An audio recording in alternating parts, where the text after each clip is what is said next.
A crucial part of our job is being able to measure the behaviors of interest. And there are two categories of measurement that we employ: continuous measurement and discontinuous measurement. Continuous measurement means that we try to track every possible behavioral occurrence. And in this category, there are 5 types. Frequency, which refers to measuring how often a behavior occurs. Ideally, every single instance of a target behavior is recorded. This is useful for measuring behaviors that happen often, like hitting, yelling, self-injurious behaviors, etc. And common ways of tracking frequency include, but are not limited to, using a clicker or writing tally marks. This method tends to be the most often used for behavior tracking, but tends to be misrepresentative, especially if the sessions are different lengths of time. That is where the next part comes in, which is rate. Rate refers to how often a behavior occurs over a set period of time. Since this is also a measure of how often a behavior occurs, this is therefore also a good way to measure the behavior examples stated before. During a session, ideally to calculate rate, you would first track the frequency, and then you would take that frequency and divide it by the duration of the session, usually in minutes. Using that form of measurement, the resulting number would give you a measure of occurrences per minute. This tends to be more representative. The downside to this form of measurement is the setup required and accurate timekeeping. If time is not taken correctly, that could lead to either an over or underestimate of how often a behavior occurs. Therefore, it should be emphasized that keeping accurate time is essential for this measurement system. Duration refers simply to how long a behavior lasts for. This is a good way to measure a behavior that may not occur often, but when it does, it occurs for a long time, like crying or any tantrum behavior, etc. In order to track duration, the behavior needs to have a set start and end point. And as with rate, duration requires accurate timekeeping. The next one is inter-response time, and this form of measurement is another time-based one. However, this measures a different component. IRT refers to the time in between target responses. So what does that mean? Suppose you're teaching a complex skill and breaking it down into steps, like washing hands. You've gotten to a point where your learner is able to do all of the steps independently, but it takes a long time in between steps. If you know the learner can do this by themselves, then inter-response time would be a good way of measuring how fully independent they are. Ideally, the less time in between hand-washing steps, the more independent they are. Alternatively, this is a good way of measuring a behavior that occurs often enough and lasts long enough to warrant an intervention. For example, someone cries long and often to the point that there isn't enough time to actually provide services during the session. A good baseline way of measuring crying that occurs often is IRT, and over time, the less you observe crying, ideally the greater the IRT is during those sessions, to the point that the IRT is actually the whole length of the session. Latency is similar to IRT, that it also measures time. However, the key difference is that it measures the time taken not from behavior to behavior, but from the stimulus to the behavior occurring. This is useful especially in a classroom setting. For example, a teacher may say an instruction, and it may take some time before your learner decides to follow that instruction. Latency is a good way of measuring listener responding. So let's practice using continuous measurement. Let's take a look at the following video. In this video, we're going to track how many times this man's fingers touch. This does not include when his hands are together. This only includes when all 5 of his fingertips touch in a steeple position. Wonderful. Continuous measurement. It's measurement conducted in a manner such that all instances of the behavior or the response classes are captured during the observation period. All of them. Every last one of them, which you might imagine would be challenging if the response classes are very varied and there's a whole bunch of them, right? So you're trying to get a measure of everything, folks, and that's a challenge. So we often break them up, but again, it's a total. It just kind of gives you a really big picture of, oh my gosh, the problem of the behavior or the scope of the behavior, what the issues are in terms of quantity or even magnitude, if you will, of this particular response. So you need to, it's useful in that sense, but it's a very challenging thing to do.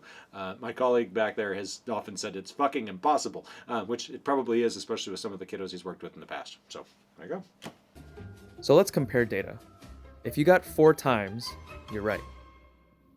Discontinuous measurement refers to any form of measuring behavior that records whether or not a behavior occurred during a certain period of time.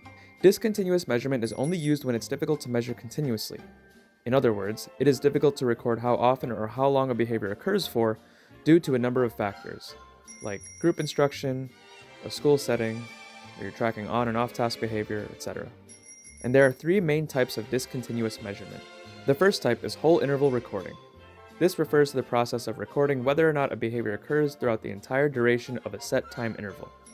Basically, if you're measuring if someone's looking at a screen, and you're measuring if they're looking at a screen for an interval of 30 seconds, you would use whole interval recording when you want to ensure that they are looking at the screen the entire time, the entire 30 seconds. What that means for the data is that you can only call it a correct interval when the person is looking at the screen for the entire 30 seconds that you're measuring, and you would count how many 30 seconds intervals did they look at the screen. So we'll practice tracking this using a video of a man walking, and our responsibility is to track if he was walking throughout the entire 10-second interval.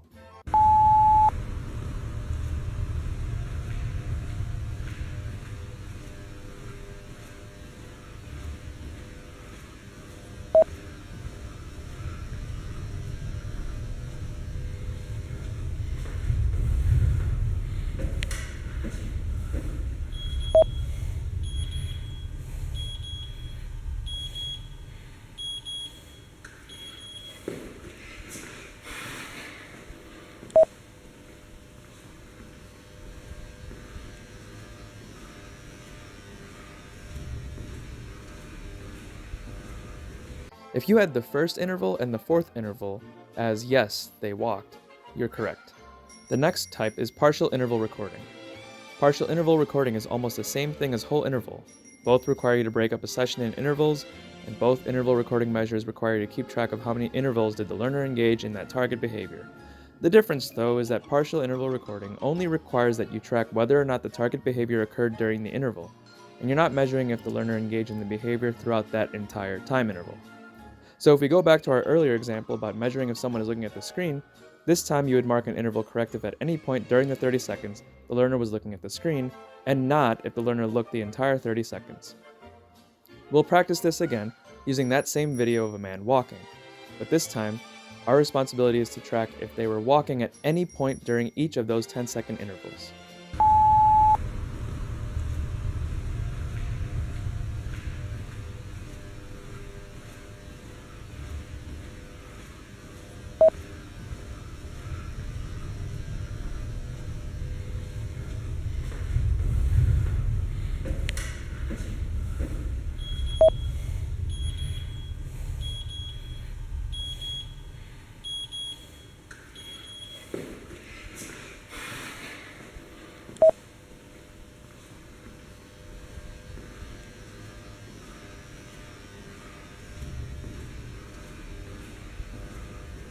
If you scored all 4 intervals as a yes, they were walking, you are correct. This last type of discontinuous measurement is called momentary time sampling.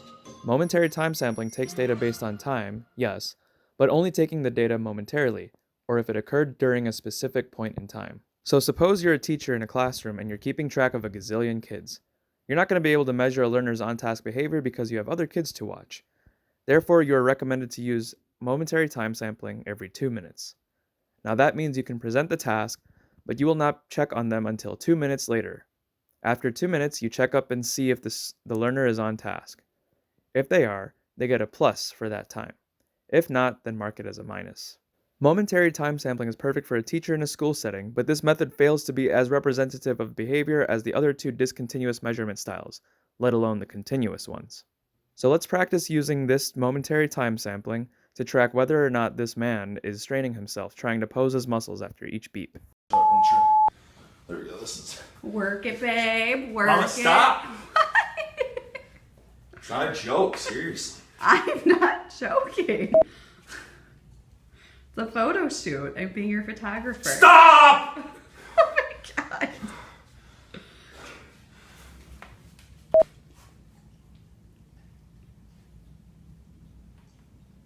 Oh my god, you look like you're gonna die.